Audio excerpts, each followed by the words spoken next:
I'm Adam. And I'm Chick. And this is Where There's a Williams, There's a Way. Hey Adam, have you ever wondered what it would be like if elves attended school? Elves in school? Well, that'd be something.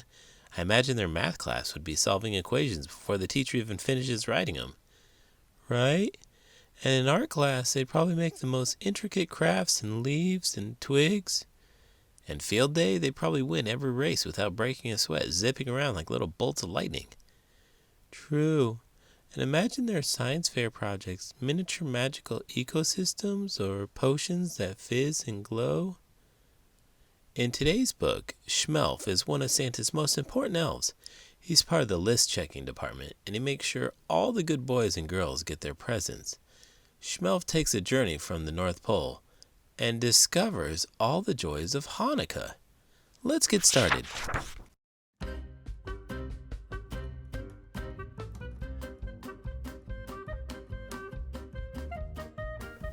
Shmelf the Hanukkah Elf by Greg Wolfe, illustrated by Howard McWilliam. Up at the North Pole covered in snow, you'll find Santa's workshop, as most of you know. But no one can do all that work by themselves, so helping him out is his army of elves. The most unsung elves of those who assist are the elves in charge of checking the list. They all work so hard, down to the last elf, and the newest of them was a fellow named Shmelf.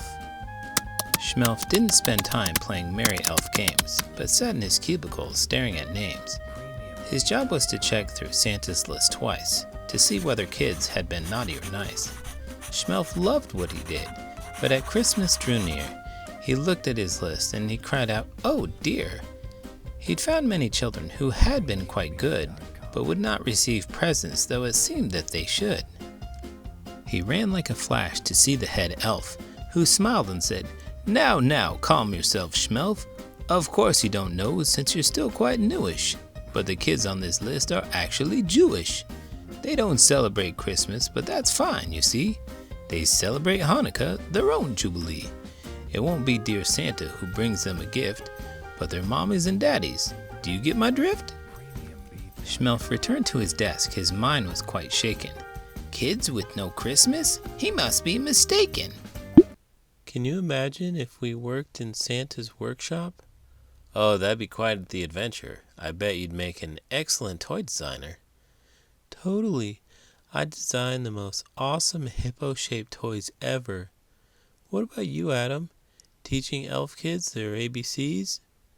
Teaching elves could be a handful, but I'd love to see their tiny faces light up when they finally grasp multiplication tables. Imagine the chaos, though. Elves on sugar rushes making toys at top speed. True, it'd be like herding reindeer during rush hour. But hey, Santa would definitely need your hippo expertise for some unique gifts. Absolutely. Maybe I'd introduce a hip-hop hippo dance party toy. What's your special touch, Adam? How about an elf-tastic math workshop where the little ones solve toy-making equations? It'd be a hit. I can see it now. Toy-making, dance parties, and math mania at the North Pole. Santa's workshop would never be the same. So later that night, careful not to be missed, he snuck off to visit a house on the list. Shmelf peered in and wondered, could this be right? There wasn't a tree or a stocking in sight. Instead, he saw menorahs with candles so thin, and children were giving their dreidels a spin. There was gelt, chocolate coins, wrapped in gold foil, and latkes frying in pans filled with oil. Then Shmelf saw there were presents, one for each night. His elfish eyes gleamed as he squealed with delight. Shmelf listened as Mom told the Hanukkah story of the Maccabees' battle for Israel's glory. And though the brave soldiers won their great fight, their temple had oil for just one more night. But once they'd set the oil ablaze, a miracle happened. It lasted 8 days. Hey, now I get it, Shmelf said with a grin. Hanukkah's awesome. I'm totally in.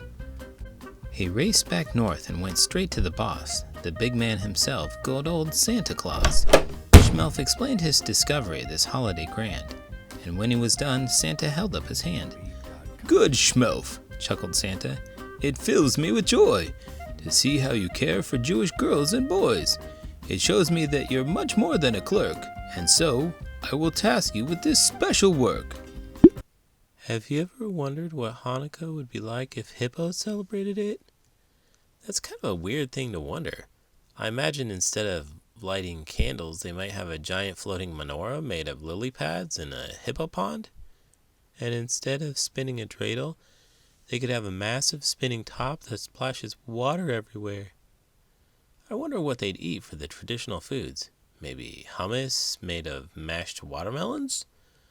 Or latkes made of, well, oversized potatoes for them, I guess? And instead of chocolate gelt, they could have chocolate-covered water plants? But you know, the spirit of Hanukkah, the idea of celebrating miracles and unity, that'd stay the same no matter who's celebrating, right?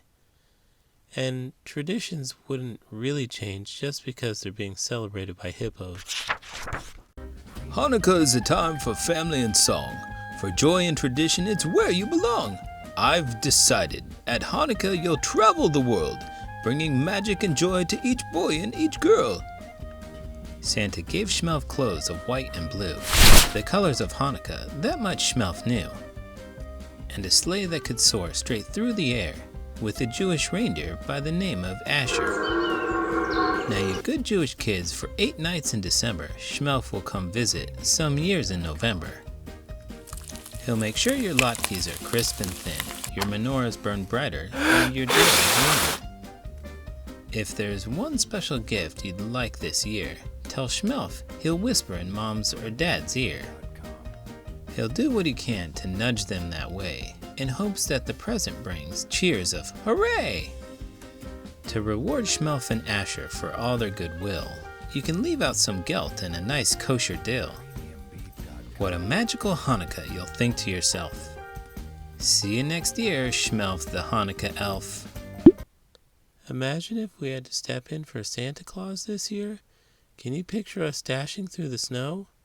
I can already see us trying to squeeze down chimneys. You'd definitely need a supersized Santa suit. For sure. And can you imagine delivering all those presents in one night? We might need some serious turbocharged sleigh action. But wait, how would we know who's been naughty or nice? Do we need a team of elves for that? Good point. Maybe we need a class of little helpers, taking notes on who's misbehaving and who deserves the good stuff.